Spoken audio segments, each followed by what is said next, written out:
ലാപ്ടോപ്പിന് എന്തെങ്കിലും കുഴപ്പം പറ്റി കാണുമോ? എന്റെ കയ്യിൽ നിന്നും ഇതുവരെ ഒരു ഗ്ലാസ് പോലും വീണ് പൊട്ടിയിട്ടില്ല. അങ്ങനെയാണ് അമലമ്മ വളർത്തിയത്.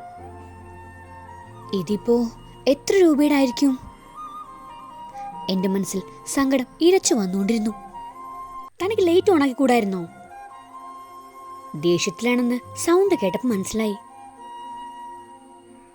അത് സ്വിച്ച് എവിടെയെന്ന് അറിയില്ലായിരുന്നു. എന്നെ വിളിച്ചൂടായിരുന്നോ? ഞാൻ വിളിച്ച ദേഷ്യമാവുന്നു പേടിച്ച്. ഈ പേടിയും സ്നേഹവും ബഹുമാനൊക്കെ എപ്പോ എവിടുന്ന് പൊട്ടിമുളച്ചു? കിച്ചുവേട്ടനോട് പ്രണയം തോന്നിപ്പോ മുതല് പതിയാണ് പറഞ്ഞത്. എന്താണ് നിന്ന് പിറുപിറുക്കുന്നേ? ഒന്നും മിണ്ടിയില്ല. കുറച്ചു കഴിഞ്ഞ് നോക്കിയപ്പോ കിരൺ സാറ് അടുത്തേക്ക് വരുന്നത് കണ്ടു. ഞാൻ പെട്ടെന്ന് പുറകോട്ട് മാറി. ലാപ്ടോപ്പ് കുനിഞ്ഞെടുക്കുന്നത് കണ്ടപ്പോഴാ അതിനാണ് വന്നെന്ന് മനസ്സിലായത്. വിരല് മുറിഞ്ഞിട്ടുണ്ടല്ലോ. അനു, താൻ ഏത് ലോകത്താ? തനിക്ക് വേദനിക്കുന്നില്ലേ? ചെറിയ വെപ്രാളത്തോടെ കിരൺ സാറ് കാലിൽ നോക്കി ചോദിച്ചപ്പോഴാ ഞാനും അത് കണ്ടത്. ലാപ്ടോപ്പ് കാലിൽ വീണാന്ന് തോന്നുന്നു. ഞാൻ എന്താ അതറിയാതിരുന്നത്? ബ്ലഡ് കണ്ടപ്പോ തന്നെ ഇതുവരെ തോന്നാത്തൊരു വേദനയും വന്നു. പക്ഷെ ഇത്രയും ചെറിയ മുറിവ് ഒരിക്കലും കാര്യമാക്കിയിട്ടില്ല. എന്നാലും കിട്ടിയ അവസരം മുതലാക്കിയാലോ എന്ന് തോന്നി എനിക്ക്. ആ, വേദനിക്കുന്നു. കാൽ പൊത്തിപ്പിടിച്ചു. ആ വേദന കിരൺ സാറിലേക്ക് എത്തിയെന്ന് ആ മുഖം കണ്ടപ്പോ എനിക്ക് മനസ്സിലായി.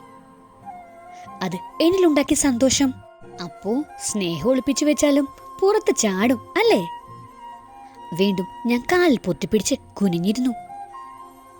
അനു, എഴുന്നേക്ക്, ഞാൻ മുറിവ് ഡ്രസ് ചെയ്തു തരാം. എന്റെ കയ്യിൽ പിടിച്ച് കിച്ചുവേട്ടൻ പറഞ്ഞു. സ്വരം കുറച്ച് മയപ്പെട്ടിട്ടുണ്ട്. കിച്ചുവേട്ടന്റെ കൈ പിടിച്ച് ഞാൻ എഴുന്നേറ്റു.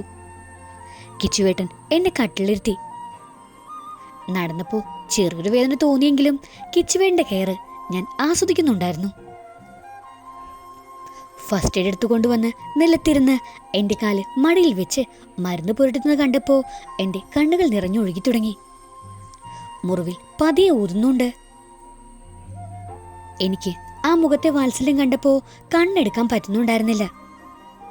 പക്ഷെ എനിക്കൊന്ന് കരയണമെന്ന് തോന്നി. മതി. വേദന കുറഞ്ഞോ? കുറഞ്ഞു. ലാപ്ടോപ്പിന് എന്തെങ്കിലും പറ്റിക്കാണോ? വാറണ്ടി ഉണ്ട്, ഇനി അതോർത്തുറക്കം കളയണ്ട.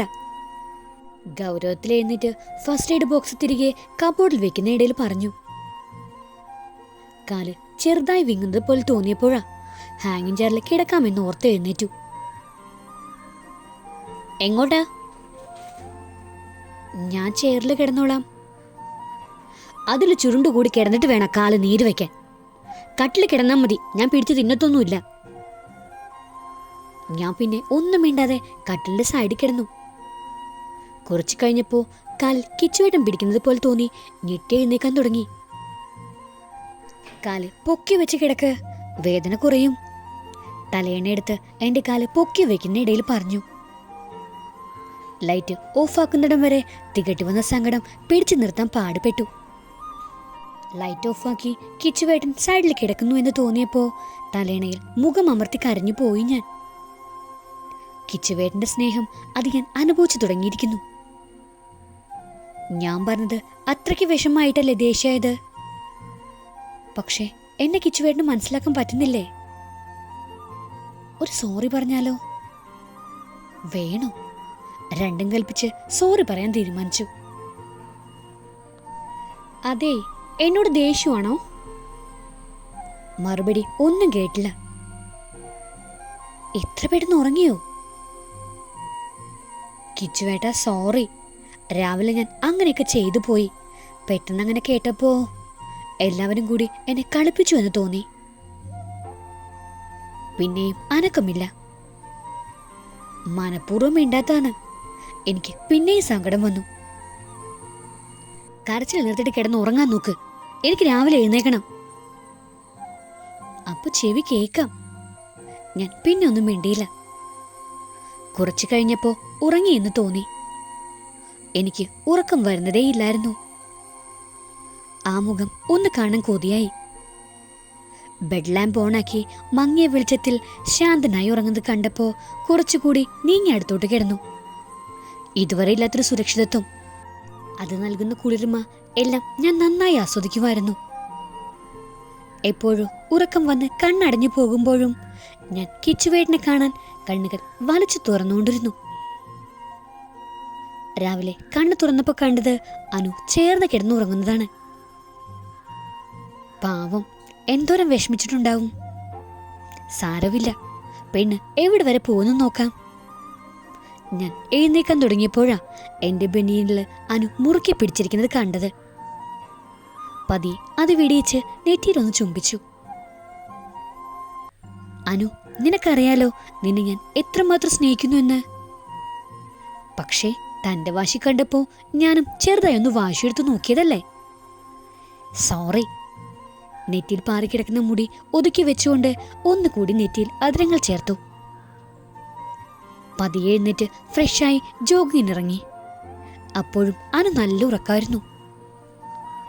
എന്തോ ശബ്ദം കേട്ടാണ് കണ്ണു തുറന്നത്. എവിടെയാണ് കിടക്കുന്നതെന്ന് അപ്പോഴാ ഓർമ്മ വന്നത്.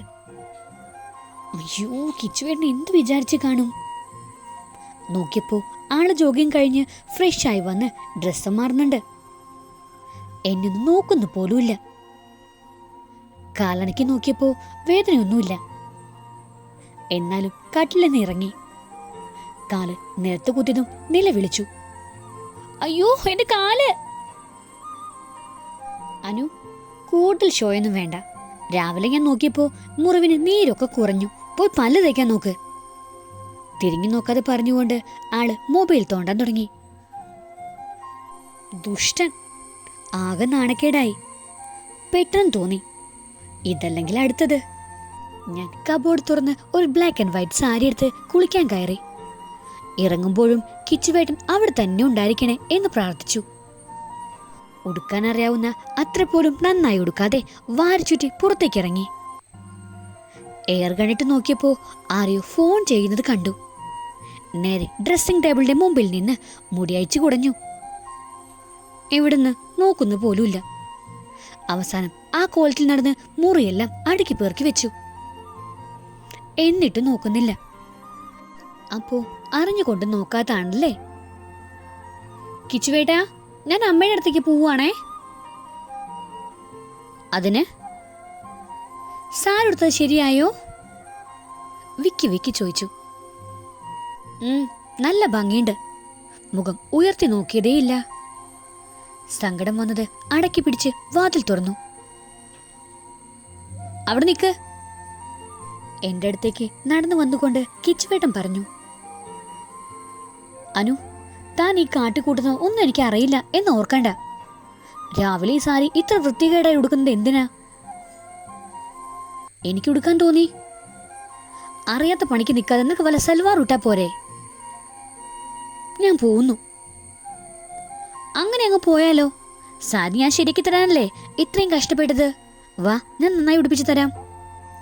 ആ മുഖഭാവം മാറിയതറിഞ്ഞപ്പോ ഹൃദയമിടിപ്പ് വല്ലാതെ കൂടി തുടങ്ങി. അടുത്തു വന്ന് ഷോൾഡറിൽ നിന്നും സാരി എടുത്ത് നന്നായി പ്ലീറ്റ് എടുത്ത് ബ്ലൗസിൽ പിൻ ചെയ്യുമ്പോ ചൂടുശ്വാസം എന്റെ നഗ്ന കഴുത്തിൽ തട്ടുന്നുണ്ടായിരുന്നു. ദേഹം മുഴുവൻ തളരുന്നതറിഞ്ഞ് ഞാൻ കണ്ണടച്ചു നിന്നു. വയറിൽ കരങ്ങൾ എത്തിയപ്പോഴും ഞാൻ മരവിച്ചു നിന്നു. ദേഹം വിറയ്ക്കുന്നതും വല്ലാതെ വിയർക്കുന്നതും അറിഞ്ഞിട്ടും അനങ്ങാൻ പറ്റുന്നുണ്ടായില്ല. അനുക്കുട്ടി, കണ്ണു തുറക്ക്. കിച്ചുവേട്ടന്റെ ശബ്ദം കാതിൽ തട്ടിയപ്പോഴും ഞാൻ കണ്ണു തുറക്കാൻ മടിച്ചു നിന്നു. ഇത്ര പേടിയും വിറയിലുള്ളവര് ഇതുപോലുള്ള കള്ളത്തരങ്ങൾ കാണിക്കാൻ നിൽക്കരുത്. ഞാൻ എന്ത് കള്ളത്തര കാണിച്ചത്? കണ്ണു തുറന്ന് പരിഭവത്തോടെ ചോദിക്കുമ്പോ കുസൃതിയോടെ ചിരിച്ചുകൊണ്ട് നിൽക്കുന്ന കിച്ചുവേട്ടനെ എനിക്ക് നേരിടാനായില്ല. ഒരു കള്ളത്തരവും ഇല്ലേ? പിന്നെ എന്തിനാ ഇങ്ങനെ പേടിച്ച് വിയർക്കുന്നേ? എനിക്ക് പേടിയൊന്നുമില്ല. ഇല്ല, കണ്ടാലും അറിയാം. ഇനി അനുമോള് സന്തോഷത്തോടെ അമ്മയുടെ അടുത്തേക്ക് പൊക്കോ. എന്താ പറഞ്ഞേ? എനിക്ക് പേടിയാണെന്നല്ലേ? അതെ, തനിക്ക് പേടിയാണ്. കിച്ചുവേട്ടൻ പിന്നെയും ചിരിച്ചു. അടുത്തേക്ക് ചെന്ന് ഷോൾഡർ പിടിച്ചു പൊങ്ങി ആ ചുണ്ടിൽ ഒരു കടി കൊടുത്തു. എന്താണ് ചെയ്തതെന്ന് കഴിഞ്ഞപ്പോഴാ ബോധമുണ്ടായത്. കിച്ചുവേട്ടൻ വാ പൊളിച്ചു നിൽക്കുന്നത് കണ്ട് പെട്ടെന്ന് വാതിൽ തുറന്ന് പുറത്തേക്ക് ഓടി. ഈ ലവ് സ്റ്റോറിയുടെ ബാക്കി കേൾക്കാൻ നിങ്ങൾക്ക് താല്പര്യമുണ്ടെങ്കിൽ സബ്സ്ക്രൈബ് ചെയ്ത് സപ്പോർട്ട് ചെയ്യുക. കൂടത്തിൽ തന്നെ ബെല്ലൈക്കണും പ്രസ് ചെയ്യാൻ മറക്കരുത്. Thank you.